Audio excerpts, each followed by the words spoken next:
তো বন্ধুরা, আমি এক সকালে ছেলেকে স্কুলে দিয়ে এসেছি আর এখন আমি হেঁটে হেঁটে যাচ্ছি ছেলেকে নিতে। তো চলো, টোটোতে উঠে গেলাম। আর এই টোটোটা কিন্তু আমাদের নিজের টোটো। আর এদিকে আমার বরমশাই টোটো চালাচ্ছে। আর এখানে এসে তো দেখি এত জ্যাম, একে তো লেট হয়ে যাচ্ছে, জানি না ছেলেটা কি করে বসেছে। চলো দেখা যাক কি হয়। তো বন্ধুরা, কথা বলতে বলতে আমি স্কুলে পৌঁছায় গেছি। তো বন্ধুরা, তোমাদেরকে একটাই কথা বলবো, আমার ছেলে স্কুলে এসে রোজ দিন করে কেউ না কেউ ওকে মারে ধরে। আর আমার ছেলেটা ভীষণই শান্ত, যে কারণে কে মানে কিছুই বলে না, কাউকে কিছু বলে না। তো দেখি বন্ধুরা, কে কি করেছে ছেলেকে, আজকে কি অবস্থা হয়েছে। তো এখানে দেখতেছি আমার ছেলে এখনো বাড়ায়নি। তো একটা বউকে জিজ্ঞাসা করলাম, কি গো দিদি, আমার ছেলে এসছে? তো বলছে যে না, এখনো বাড়ায়নি।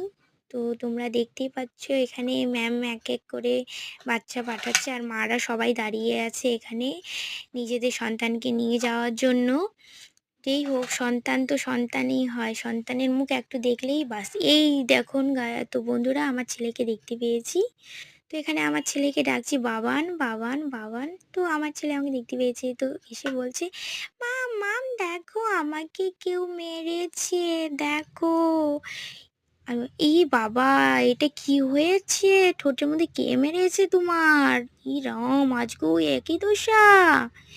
জানো মাম, আমাকে ওখানে টেবিলের মধ্যে ধাক্কা দিয়ে ফেলে দিয়েছে।